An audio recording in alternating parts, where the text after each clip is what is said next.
ജീവിതത്തിൽ ആരെയാണ് നിങ്ങൾ കൂടുതൽ സ്നേഹിക്കുന്നത്?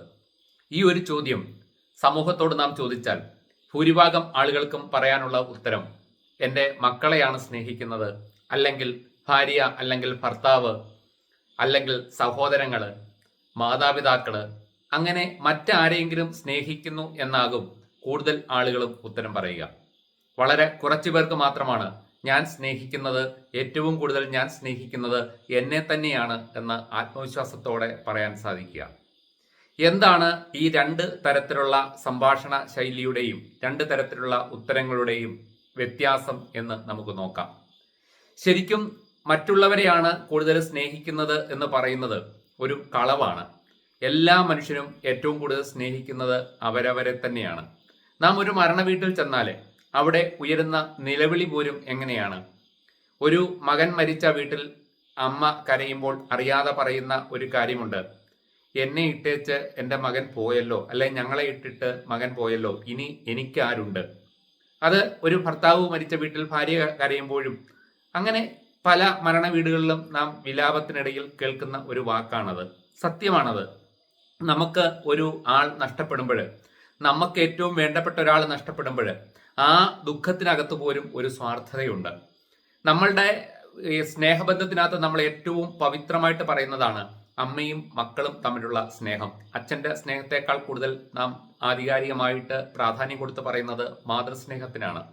പക്ഷേ ഒരു വിവാഹം കഴിക്കുന്ന വേളയിലൊക്കെ മാതാപിതാക്കളുടെ വാക്ക് കേൾക്കാതെ സ്വന്തം ഇഷ്ടപ്രകാരം വിവാഹം കഴിച്ച ഒരു മകൻ്റെ അടുത്ത് അല്ലെ മകളുടെ അടുത്ത് ആ അമ്മ പറയുന്ന ഒരു ഡയലോഗാണ് ഏറ്റവും കൂടുതൽ അങ്ങനെയുള്ള വീടുകളിൽ നാം കേൾക്കുന്ന ഒരു വാക്കാണ്: ഇനി നീ എൻ്റെ മകനല്ല, എൻ്റെ വീട്ടിൽ കയറരുത്. അതായത് മനുഷ്യരെപ്പോഴും സ്നേഹിക്കുന്നത് നമ്മളുടെ താല്പര്യങ്ങളോട് യോജിച്ച് നിൽക്കുന്ന ആളുകളോടാണ് സ്നേഹിക്കുന്നത്. നമ്മളുടെ സ്നേഹത്തിനകത്തെല്ലാം ഒരു സ്വാർത്ഥതയുണ്ട്. ആ സത്യം അറിയാതെ നമ്മളുടെ സന്തോഷം മറ്റു മനുഷ്യരിലാണ് എന്ന് ചിന്തിക്കുന്ന വ്യക്തികളാണ് ഞാൻ ഏറ്റവും കൂടുതൽ സ്നേഹിക്കുന്നത് മറ്റാളുകളെയാണ് എന്ന് പറയുന്നത്. അവര് സ്വന്തമായിട്ട് സ്നേഹിക്കാൻ മറന്നുപോകുന്നു, അല്ലെങ്കിൽ ആ സത്യം തിരിച്ചറിയാതെ പോകുന്നു. അങ്ങനെയുള്ളവർക്കാണ് പിന്നീട് അവർ പ്രതീക്ഷിച്ച സ്നേഹം മറ്റുള്ളവരിൽ നിന്ന് തിരിച്ചു കിട്ടാതെ വരുമ്പോൾ വലിയ ദുഃഖത്തിലേക്ക് പോകേണ്ടി വരുന്നത്. നിങ്ങളെ തന്നെ ഏറ്റവും കൂടുതൽ സ്നേഹിക്കണം എന്ന് പറയുന്നതിന്റെ കാരണം അത് ഒരു സ്വാർത്ഥ ചിന്തയല്ല.